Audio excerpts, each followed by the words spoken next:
All of the following stories are from the askreddit post. Reddit, what is your most disturbing, scary, or creepy real story? About 2 years ago, I was driving home from a family reunion pretty late at night, and the drive was about 2 hours. I didn't stay the night because I had to be back for work the following day. Most of the drive was on roads with dense bushes and trees on either side, the real creepy ones you see a lot in movies. Anyway, I had been driving about 45 minutes and I was starting to get really tired. You know how sometimes you just suddenly become really tired out of nowhere? Well, yeah, that happened to me. I knew I wasn't going to last, but I didn't come across any place that I felt I could park and safely sleep. Anyway, after it became clear to me that I wasn't going to find a place to pull up and my tiredness wasn't going away, I did something very questionable. I pulled over to the side of the road onto the grass behind some bushes to try to hide my car from anybody else who was going to come past. I made a mental note that the time was 11:22 and then fell asleep. Sometime later, I was awoken by a scratching sound. I looked at the clock, 11:50. The sound stopped after a few seconds, and because I was still extremely tired, I didn't bother looking around and simply went back to sleep. I was later awoken by the same sound, and now it was 12:40. This time it really freaked me out because the sound didn't stop. The thought ran across my mind that it was just an animal inspecting the car, but why would it return almost after an hour it had left the previous time? I looked in my rearview mirror and just managed to catch a glimpse of something running away into the forest. Now at the time, I thought it was the damn hook killer. You know, that one that scratched the couple's car and then slaughtered the guy when he got out to investigate? Screw that, I thought to myself, so I got the hell out of there. There was a bend no more than 100 yards up the road, and as I came around it, there was a damn car parked off to the side of the road with the driver's side door opened. I slowed down just to look to see if anyone was in there. There wasn't. Then I looked in my rearview mirror. I didn't see anything, and all of a sudden, this guy comes sprinting around the corner. He starts screaming at me, shouting stuff like, "Hey! Hey you! Get the hell out of your car! Now!" I noped the hell out of there and sped off. I never saw the guy again. Moral of the story? Don't sleep on the side of a deserted road. This is not supernatural creepy, but it is one of the more disturbing and surreal experiences of my life. One early morning a few short years ago, I am walking to my bus stop and eating a banana. It is dark, misty, around 5 a.m., and I am internally debating something trivial, like if I want my daily Starbucks before or after the commute. As I approach the dimly lit corner of my street, a tall man in a black mask steps out of the dark alleyway to my left. Sleepy and disoriented, I barely acknowledge him when he shouts, "Put down your purse," and points his gun to my head. Things started to click. The man says, "Put down your bags," and I tell him, okay, I'm putting them down over here. He orders me to walk over to him and get down on the ground. I agree. I'm coming, okay. My heart is beating a million miles a minute and my hands still smell sticky with banana. I know I need to get away. I don't know why, but my mouth won't stop working. Look, see, I'm on the ground. My stuff is over there. Please just take my stuff. But he doesn't like it. Shut up, okay? He gets on top of me and puts the gun to my head.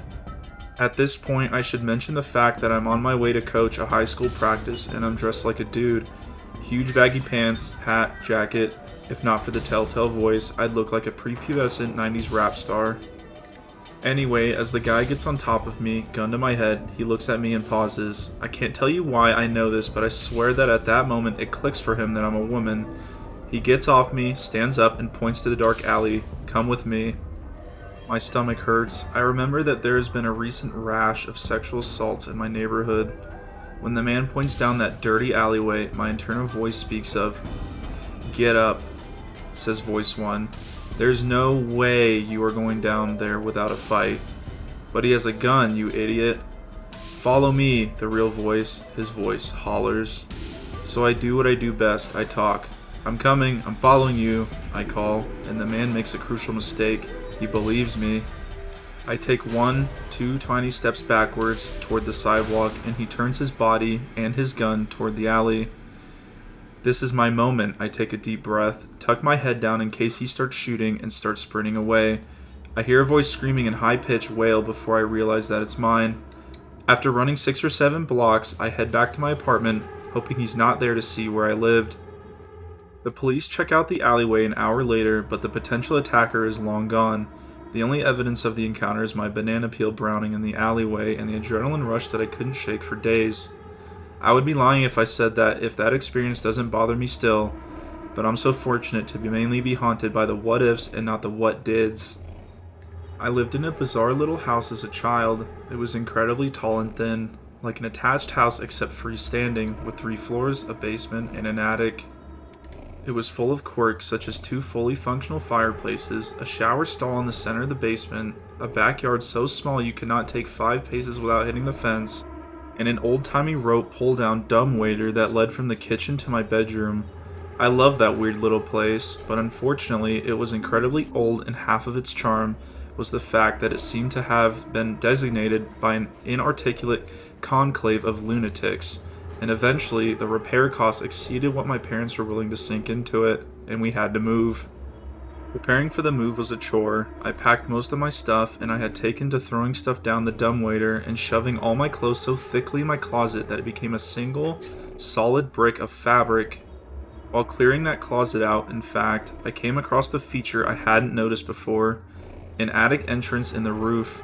Being an adventurous kid, I opened her up, stood on the clothes brick, and began my first and last exploration into the topmost part of our weird little house.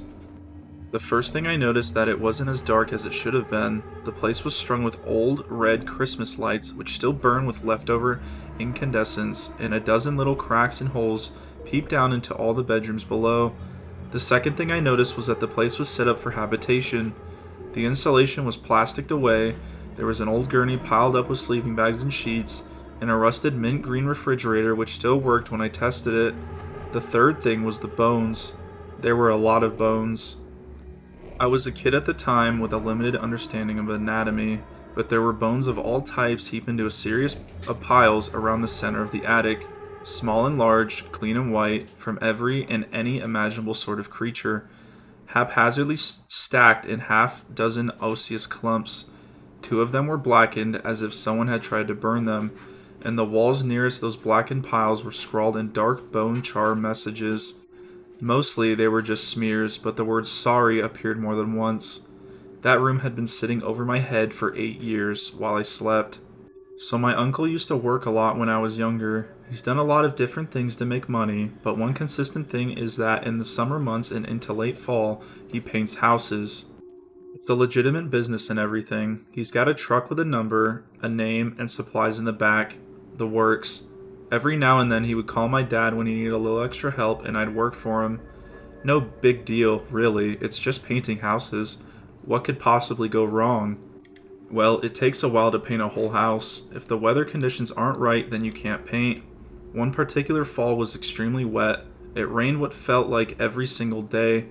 My dad would paint multiple houses at a time, so sometimes he would get caught up due to situations like these, and I'd work a little more than usual.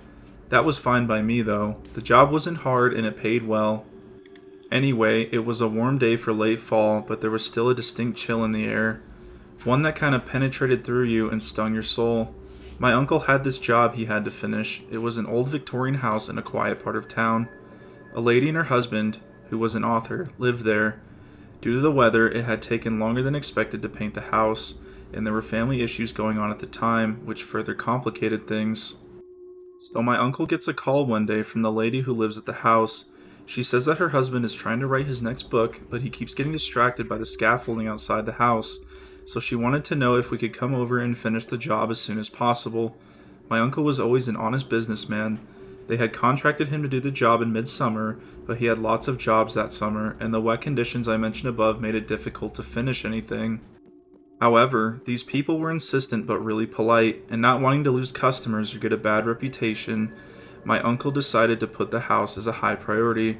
After all, it would only take a day or 2 to finish. So we show up to this house mid-afternoon. Like I said, it was a weird kind of chilly day that day, and also remember the really eerie calm feeling. The day was slightly overcast, so everything was shrouded in gray. It was like the perfect setting for a mystery crime novel. So we arrive at this house and my uncle and I move to the back. The front of the house was already done, so there was nothing left there. My uncle, being more experienced painter, would always do the touch-ups, and I would simply apply the first coats, since they took little skill. Anyway, we get to the back of the house and he asked me if I'm scared of heights. I was 17 at the time, and although they do creep me out a little, I didn't want to seem like a child in front of my uncle. So I told him I wasn't. He was happy to hear that. He has me climb up the scaffold to the third floor to finish an upper section of the house. There was a window up there, a small little oval one that looked into the attic. The attic also happened to be the husband's study. He would do most of his writing in there. So I'm climbing up this scaffolding, cans of paint dangling behind me, and various paintbrushes and other tools in the utility belt my uncle let me borrow. I get to the top of the scaffolding and set all my supplies down. I crack open a can of paint and start painting like I had a few hundred times before. Outside of the temperature, the overcast, and the eerie calm this day was like any other. I'm working my way across the top part of the house when I get to a window that looks into the study. I bend down, dip my paintbrush, and stand back up to paint above the window. The window was in my direct line of sight and I couldn't help gazing in. I see a man, the husband, staring back at me with a face completely barren of any emotion. I had never seen a face so devoid of feeling before. I still haven't. Of course, I get startled and take a step back. I chuckle and smile at the guy, but he doesn't smile back. Instead, while remaining completely emotionless, he draws a pistol up to his head that he was holding in his hand the whole time and proceeds to blow his brains out, without ever breaking eye contact, right in front of me. While I'm staring at him, in utter shock, I gasp and let out the smallest scream as I step back in fear. Only I stepped back a little too much and fell off the scaffolding. Alerted by the gunshot, my uncle looked up just enough in time to see me falling off the scaffolding from the third story. I was lucky enough to land in a bush and only suffer a broken ankle and a few scratches. The biggest wounds happened in my head. I had to go to counseling for a while. It's been years since then, and I still remember that man's face. I've never forgotten it. It will always be burned in the back of my head. I know why, looking back. His face was so devoid of emotion, because he never felt any emotion at all. He literally didn't care about what he was doing. As it turns out, the man was seriously depressed and facing marital issues with his wife, combined with a few too many nights, drunk on whiskey, and facing writer's block. I guess he decided he couldn't take it anymore. His wife moved out of the house shortly after, and we never finished the job. To this day, that house remains abandoned, and to this day, I try to not drive down the street it's on. I'm scared that if I do and happen to pass the backyard, I'll see that man staring back at me from the window, cold and emotionless.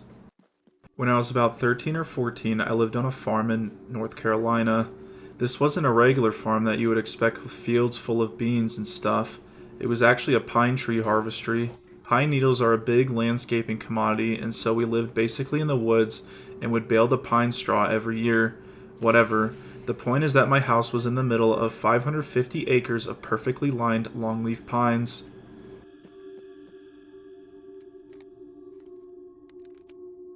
My living room had a huge picture window. I won't go into the architecture of the house, but it was a weird custom job built by some dentist in the 30s. The window in the living room stretched nearly the entire length of the room, maybe 50 feet. The house was built on a subtle hill, so the living room itself sat 5 or 6 feet off the ground, so you had something of an angle to look out at a solid mile of pine trees. During the winter, it was unsettling because you just get a bit of snow, enough to reflect moonlight so that you could see the dogs running around at night. I'll be honest, I hated that room and that window. So now to the relevant part. I had a cousin over for the weekend and we were doing what kids do in the country, throwing stuff in the fireplace to see what happens. It's getting late and the fire's dying down, so we build the big kingdom of couch cushions and blankets in the living room and get ready for bed. Nothing out of the ordinary until we hear the dogs barking. They were really far away. The property stretches for nearly a mile, so I just assumed they were chasing off whatever animal felt like pooping in my yard. So my cousin is staring out the window and not saying anything, which prompts the standard, "What's up?" He just kind of keeps staring and says he feels like he's seeing things. Naturally, I get all anxious and start staring out the window as well. Nothing happens for a few minutes, and he gets more and more annoyed with me because I'm asking what he saw. He keeps shushing me so he can focus. And then we both see it. A shadow of a person moves from one tree to the next. Not a run, not a leap, just a brisk walk from one tree to the other. This is probably 100 yards out from the house. We can't actually tell if the person is coming closer or not because we're dealing with moonlight reflecting off our snow. I guess the crazy part is that we didn't freak out so much, because at this point, there is still a chance that we didn't see what we saw, you know? So we just kept staring. We should have gone to wake up my dad, but he's an idiot and the kind of guy to walk out onto the patio and holler into the woods with his rifle. We were just scared enough to agree that we don't want to taunt whatever is happening. So about 3 minutes later, it happens again, but a good 50 feet from where we first saw it. Another person, another tree, a few strides, and they were gone. This happened every few minutes for the next half hour, and we just stared. At this point, I should mention that I really didn't have neighbors. The land surrounding our farm was federal paper. I don't know who owns it now, so it was miles and miles of uncultivated trees. You don't see people around the farm unless they intend to be there. So we keep watching as these two figures intermittently appear and vanish until finally we see one appear, but not disappear. Instead, we focus in on it and see that it is now running forward. We lose our minds and go wake up my dad. By the time we get into the room with my half-awake father, there is no one to be seen. We sprint around, locking doors and windows. Keep in mind that we're out in the country with no one around. It rarely occurs to lock doors. Every door was worse than the last because you just know that as soon as you reach the door, someone is going to be trying to open it, although that never happened. We locked everything up, walked around the house at least 50 times making sure no one got in without us knowing, and then convinced my dad to fall asleep in the living room with us while we stared out the window. I never understood why my dad wouldn't call the police. He always had this "we take care of our own" mentality, and it simply wasn't an option to call 911. The next day we went out to look, and, absolutely, there were footprints everywhere in the snow. We saw them between trees, and then we finally saw where someone had been standing right in front of the window. But as I said, I wouldn't have seen them because while I'm 7 feet up in the living room, they would have been right beneath me.